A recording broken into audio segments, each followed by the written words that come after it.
Hi guys, I'm Keshav Malpani. Welcome back to 12 Minutes to CLAT. And in this particular session, I'm going to be giving you a classic plan and strategy and some very important required strategic aspects that you need to understand, prepare from the last 5 months. Because a lot of us, I understand, would have some backlogs. We do not know a particular section. हम लोगों को maths में बहुत ज़्यादा problem है. GK is a problem. Reading speed is also a problem. Mock test में marks are not improving. And some of us have not started yet. Now, how to go ahead with it and is it even possible to do it in the last 5 months is a major question that a lot of us, I'm pretty sure, would have. See, first understand this very properly that last 5 months में ये तो सबको समझ में आता है कि obviously अगर आप start कर रहे हो तो it would require a lot of effort. You have to work hard every single day. But what I have seen students starting in the last 5-6 months, 4 months is they panic a lot in the preparation because उनको लगता है कि यार we are lagging behind by a lot. है ना. so many students, in fact most of the students are ahead of us, तो हम लोग कभी भी उनको कैच नहीं कर पाएंगे प्रेपरेशन में. See, this is not how it works because जब आप पैनिक में प्रेपरेशन स्टार्ट करते हो, you try to do so many things in a day. एक पॉइंट ऐसा आता है जब आपको पूरा बर्नआउट हो जाता है और जो आपने पहले भी पढ़ा था उसको आप प्रॉपर्ली रिटेन नहीं कर पाते हो. So therefore you need to understand जो भी आप स्ट्रैटेजी बनाओ, जैसे भी अपना शेड्यूल बनाओ, make schedule for maximum 1 or 2 days at a time. Because if you consider कि भाई अगले 5 महीने में क्या करना है, अगले 4 महीने में क्या करना है, that is not possible because आपको पता नहीं है ना कि आप जो अभी कर रहे हो उसमें कितना टाइम लगेगा. तो प्रेपरेशन के there are certain basics and certain advanced aspects that you need to follow and you first have to understand as to what is this preparation about. अगर आप let's say preparing for an exam like UPSC में you have to understand that UPSC is more about memorising and lesser about practice. I'm not saying कि UPSC में बिल्कुल practice नहीं लगती, but it's lesser about practice.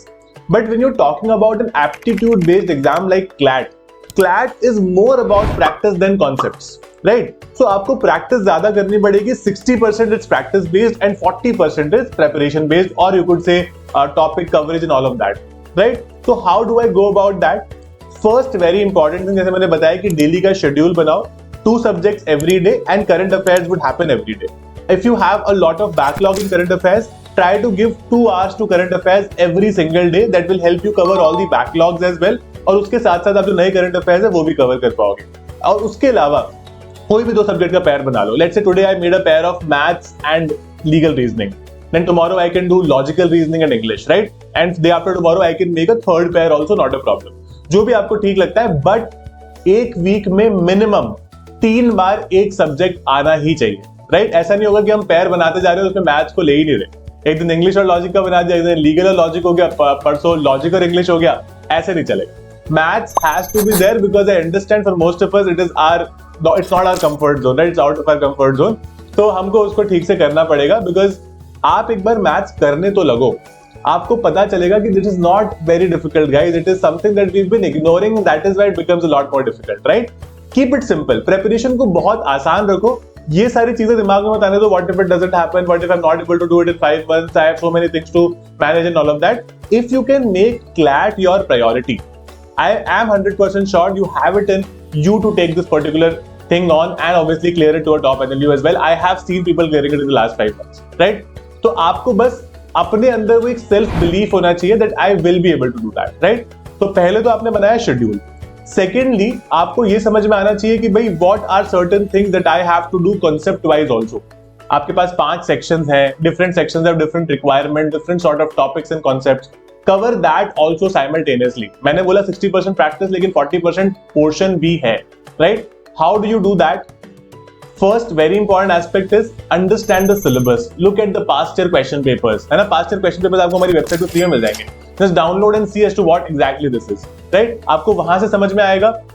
Then we will move on to the concept part जहाँ पर okay we'll understand कि okay this is how you could say things are taught to us or things are explained to us and that is how we understand them.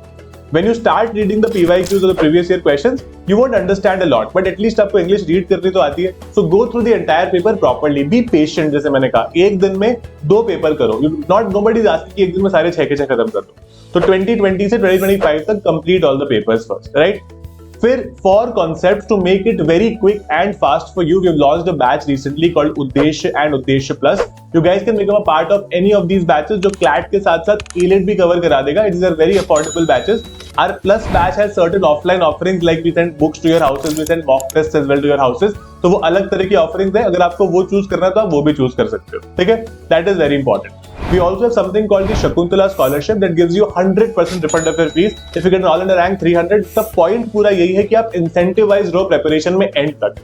Start सब लोग बहुत जील के साथ करते हैं. जैसे जैसे प्रिपरेशन आगे बढ़ती है बड़ा आलस आने लग जाता है. We tend to procrastinate, we do a lot of things that generally humans do, right? So इसीलिए हमको थोड़ा सा एक्स्ट्रा ऑर्डिनरी बनना पड़ेगा in our approach. The exam preparation wise is not extraordinary, but आपकी अप्रोच वाइज एक्स्ट्रा ऑर्डिनरी होना पड़ेगा, because ordinary approach के साथ तो सभी कर लेते हैं, राइट? आपको वो टॉप 500 रैंक्स में अगर आना है and you want to go to those top 5 NLUs, then you have to be extraordinary. You don't have to be the smartest kid in your class.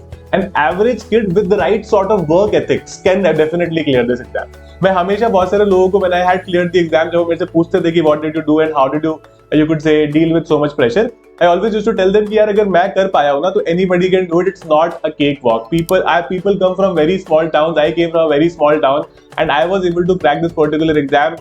So many other people you could say from better schooling, better English understanding were preparing for this exam, है ना? So it's all about your mindset. How much are you going to willing to put that you could say time and effort into the exam? तो हो जाता है, right? So once you start with your basic classes, आप इन numbers पर भी contact कर सकते हो बहुत आराम से. You understand anything about any of our batches, 12minutes2class.com is our website. Download our app also. उसके अलावा once you started your preparation, 10 days हो गए, 12 days हो गए, start with basic mock tests and sectional tests. mock tests कैसे start करोगे? mock test में आपको ये समझ में आना चाहिए that you have to do the basic के questions पहले. मतलब 120 क्वेश्चंस है, आप सारे 120 तो सॉल्व कर नहीं पाओगे. आपको जितने सॉल्व होते उतने करो. ऐसे वेट मत करना कि first I will take 2 months to complete bit of my syllabus and then I can start with the mock test. Even if you know little, start with it. Start with something so that you understand as to where you stand right now and where do you want to reach. तो बहुत important है एक self realisation होना पूरी preparation में कि आप कहां पर स्टैंड करते हो. बिकॉज अगर हम मॉक टेस्ट ही नहीं करेंगे, हमको लगेगा कि ठीक ही चल रहा है, रोज पढ़ ही रहे हैं, हो ही रहा है, क्लासेस भी जा रहे हैं. No, mock tests are a must.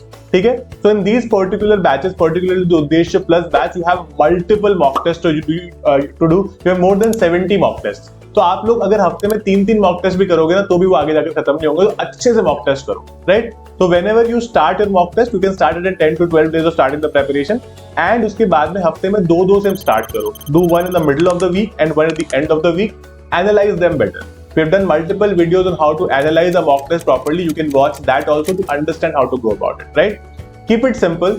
Try to do certain things on a daily basis and always keep this in mind that एक दिन में कुछ ही चीजें हो सकती है.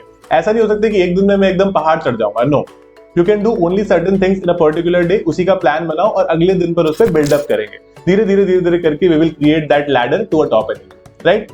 This is very much possible. आपको मैं हमेशा बहुत बार बोलता हूँ कि सेल्फ बिलीफ की जरूरत है. बेसिक चीजें, newspaper reading, compendium revision, current affairs का general revision, also practising sectional test as well for the sections that you are not very good at. आपको लगता है मैं वीक को सेक्शनल टेस्ट सॉल्व करो, do it in a time bound manner, है ना? Reading comprehension हमारा बहुत इंप्रूव होता है क्वेश्चन सॉल्व करके और न्यूज़पेपर पढ़ के. मैथ्स को नेग्लेक्ट मत करो, है ना? ये छोटी छोटी चीजें हैं जो हम करते हैं गलतियां, तो ये गलतियों से सीख कर, है ना? और अच्छा तब रहता है जब आप दूसरों की गलतियों से सीख लो, है ना? आपको समझ में आता है कि अच्छा ज्यादातर बच्चे मैथ तो करते ही नहीं है, तो I will do it because I want to stand, you could say different. I want to stand ahead of them, right? So it's very simple to go do things like that, है ना? It is certain, you could say एक तरह से कह सकते हो कि अगर आप में वो डिटर्मिनेशन है ना कि भाई I want to clear this.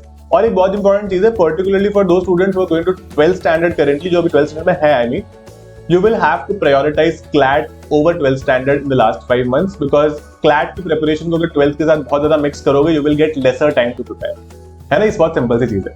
तो आपको आगे जाकर अगर आपको CLAT भी क्लियर करना है और 12th में भी अच्छा करना है, पहले CLAT को लो बिकॉज CLAT बहुत पहले हो जाएगा, है ना? It is expected that this years CLAT would happen in November and November 30th is a Sunday. उस दिन हो सकता है बिकॉज एलिट का डेट December 7 आया है, तो उससे एक हफ्ते जनरली पहले हो जाता है. तो आपके पास पूरा दिसंबर, पूरा जनवरी और पूरा फरवरी रहेगा just to prepare for 12th board. उस समय प्रिपेयर करना, आप कॉलेज सेट हो जाएगा आपका. 12th will be a cake walk for you, है ना? बहुत ही सिंपल सा सिस्टम है, बहुत ही सिंपल सा एस्पेक्ट है. प्रैक्टिकलिटी समझो, बहुत सारे आपको स्कूल के टीचर्स बोलेंगे कि नहीं 12th पर फोकस करो, बोर्ड से सारे बच्चे क्लास में कर रहे होंगे, यू वुड आल्सो फील कि नहीं 12th बहुत इंपॉर्टेंट है, but think it practically as to what is more relevant for you at this point in time, right?